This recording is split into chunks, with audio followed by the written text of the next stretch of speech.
अभी हम लोग देखने वाले हैं मोशन से रिलेटेड कुछ टॉपिक जो कि आपके एग्जाम में अक्सर पूछे जाते हैं और आपको ये जानकारी होनी भी चाहिए, क्योंकि ये तो आपके बोर्ड एग्जाम में पूछे ही जाते हैं, साथ ही जनरल कंपटीशन में भी ये सवालात आपको देखने को मिलेंगे। दरअसल ये मोशन में क्या है, एक बात याद करिए, बचपन में आपने पढ़ा था मोशन चैप्टर में डिस्टेंस, डिस्प्लेसमेंट, वेलोसिटी और एक्सीलरेशन।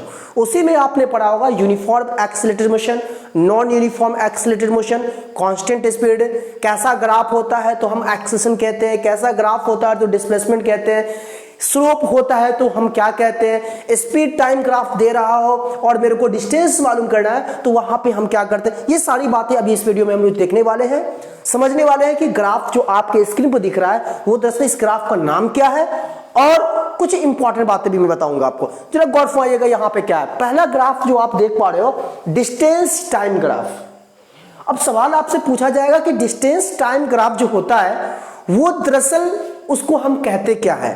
डिस्टेंस टाइम ग्राफ जो होता है वो हमको क्या देता है, क्या रिप्रेजेंट करता है। तो बच्चा याद रखिएगा, डिस्टेंस टाइम ग्राफ वो स्पीड देता है, क्योंकि स्पीड इक्वल क्या होता है, डिस्टेंस बाय टाइम। आप ऐसे भी समझ सकते हो, डिस्टेंस से टाइम है तो डिस्टेंस टाइम ग्राफ क्या देगा आपको, स्पीड देगा, क्योंकि स्पीड इक्वल होता है डिस्टेंस बाय टाइम। दूसरा ग्राफ जो आप देख पा रहे हो डिस्प्लेसमेंट है, यहां टाइम है, तो डिस्प्लेसमेंट टाइम ग्राफ जो होता है बच्चा याद रखिएगा, डिस्प्लेसमेंट बाय टाइम क्या होता है आप बताओ मुझे। डिस्प्लेसमेंट बाय टाइम होता है वेलोसिटी, तो डिस्प्लेसमेंट टाइम ग्राफ जो होगा आपका वो वेलोसिटी होगा, यानी ये आपको वेलोसिटी देगा। यहां डिस्टेंस था, यहां टाइम था, तो डिस्टेंस टाइम स्पीड होगा, डिस्प्लेसमेंट टाइम क्या होगा, वेलोसिटी होगा। ऐसा ग्राफ ना देके कहीं आपको ऐसे ही नॉर्मली आपको दे देगा कि डिस्प्लेसमेंट टाइम ग्राफ आपको क्या देता है, डिस्टेंस टाइम ग्राफ आपको क्या देता है। ठीक है, तो डिस्टेंस बाय टाइम स्पीड होता है, डिस्प्लेसमेंट बाय टाइम वेलोसिटी होता है, और ये है वेलोसिटी, ये है टाइम। वेलोसिटी टाइम ग्राफ जो होता है वो आपको एक्सीलरेशन देता है, यानी कि ये हो गया आपका क्या, एक्सीलरेशन।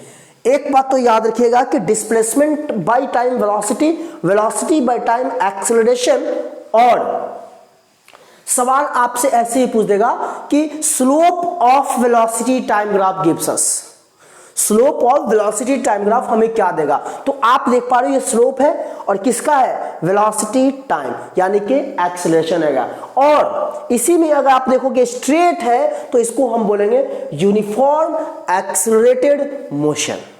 क्या बोलेंगे, यूनिफॉर्म एक्सीलरेटेड मोशन। चलिए उसके बाद देखिए यहां भी वेलोसिटी है, यहां भी टाइम है, तो आपके मन में जरूर सवाल आना चाहिए कि सर वेलोसिटी टाइम, अभी आपने बताया कि वेलोसिटी टाइम ग्राफ एक्सीलरेशन होता है, तो बेशक यहां पे एक्सीलरेशन होगा, लेकिन यहां पे रिटार्डेशन हो रहा है, यहां पे डी एक्सीलरेटेड हो रहा है। क्यों, क्योंकि वेलोसिटी पहले यहां था और यहां से डायरेक्ट क्या हो रहा है, जीरो आ रहा है। जब वेलोसिटी डिक्रीज करता है तो वहां पे डी एक्सीलरेशन कहते हैं। तो यहां पे क्या होगा, निगेटिव एक्सीलरेशन या डी एक्सीलरेशन या रिटार्डेशन भी बोल सकते हैं, डी एक्सीलरेशन। ठीक है, या इसको कहते हैं निगेटिव एक्सीलरेशन। उसके बाद ग्राफ देखिए यहां पे वेलोसिटी टाइम ग्राफ, ये भी वेलोसिटी है, ये भी टाइम है, लेकिन जब भी टाइम एक्सिस के पैरेलल, याद रखिएगा, जब भी टाइम एक्सिस के पैरेलल अगर वेलोसिटी है तो उस केस में उसको हम कहते हैं बच्चा, याद रखिएगा,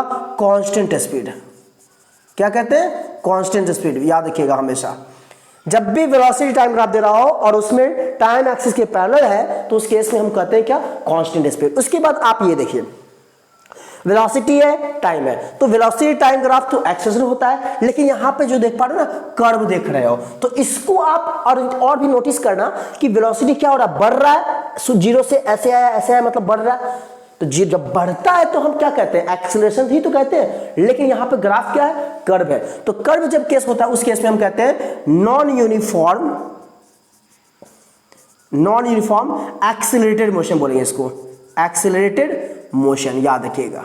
ठीक है, और ये भी देख रहे हैं वेलोसिटी टाइम ग्राफ है, यहां पे वेलोसिटी पहले बढ़ा फिर घट रहा है, यानी यहां पे क्या हो रहा है, घट रहा है, तो non uniform D accelerated motion कहेंगे इसको, non uniform D accelerated motion, याद रखिएगा।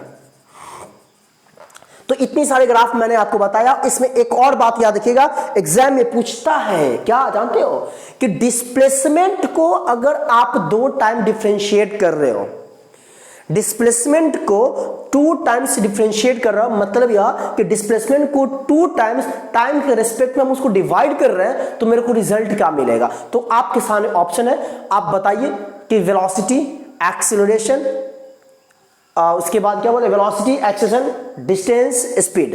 तो आपका आंसर आना चाहिए सर एक्सीलरेशन। कहोगे क्यों? क्योंकि डिस्प्लेसमेंट बाय टाइम क्या, वेलोसिटी।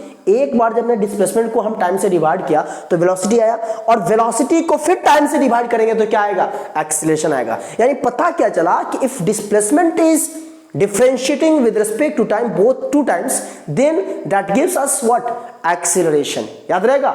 चलिए दूसरी बात आपको मैं बताना चाहूंगा कि जब भी स्पीड टाइम ग्राफ दे और वहां पर मेरे को डिस्टेंस फाइंड करना हो, तो उस केस में याद रखिएगा वहां पर जितना भी फिगर दिखेगा, होल फिगर का आप एरिया मालूम कर लोगे, आपको डिस्टेंस आ जाएगा। मतलब area of speed time graph that gives us distance. मैं फिर से कह रहा हूं, आपको ग्राफिकल टाइप पर दे देगा स्पीड टाइम ग्राफ, सवाल में कहेगा कि आप टोटल डिस्टेंस मालूम करो, तो उस केस में वहां पर डिस्टेंस मालूम करने के लिए बच्चा क्या करोगे, टोटल फिगर का एरिया मालूम करोगे, और एरिया आपको क्या मिल जाएगा, डिस्टेंस मिल जाएगा। ठीक है। दूसरी बात, एक बात याद रखिएगा, आप अक्सर गलती करते हो गए कि स्पीड और वेलोसिटी का रेशियो,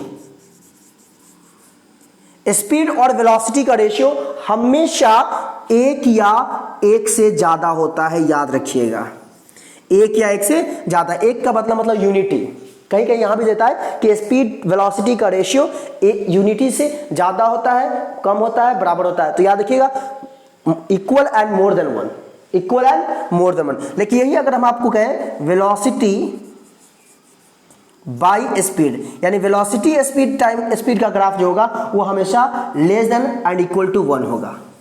अब क्यों होगा आप शायद जानते होइएगा, क्योंकि स्पीड डिस्टेंस में टाइम होता है, वेलोसिटी डिस्प्लेसमेंट में टाइम होता है, और स्पीड डिस्टेंस पे डिपेंड करता है, वेलोसिटी डिस्प्लेसमेंट पे डिपेंड करता है, और डिस्टेंस कभी जीरो नहीं हो सकता।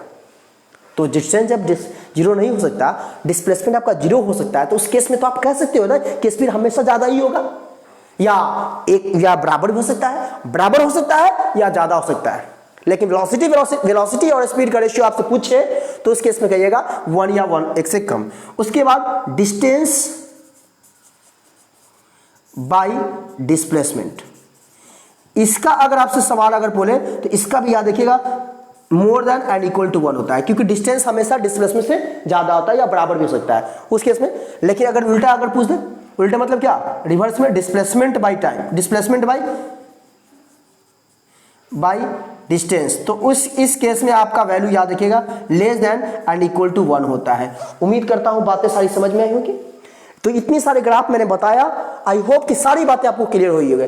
फिर से मैं कहूंगा slope of velocity time acceleration, slope of velocity time acceleration, area of speed time graph distance, velocity time graph acceleration, displacement time graph velocity, distance time graph speed.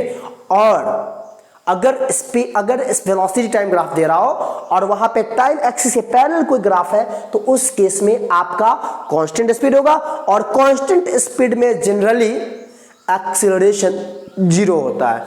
यानी यहां पे जो कांस्टेंट स्पीड देख रहे हो, इस कांस्टेंट स्पीड में acceleration हमेशा 0 होगा, क्योंकि a equal v minus u by T, और v और u क्या होगा, सब जगह टाइम के रेस्पेक्ट में क्या है, कांस्टेंट है। जब कांस्टेंट है तो v माइनस u क्या होगा, 0 हो जाएगा, 0 बाई टाइम 0। इस वजह से एक्सेलरेशन आपका 0 होगा। तो उम्मीद करता हूं बातें समझ में आई होगी। अगर समझ में आई तो रिक्वेस्ट है दोस्तों भी शेयर करिए, और आपको अच्छा लगे तो लाइक शेयर वगैरह तो कर ही सकते हैं। तो आज के लिए इतना ही, थैंक यू।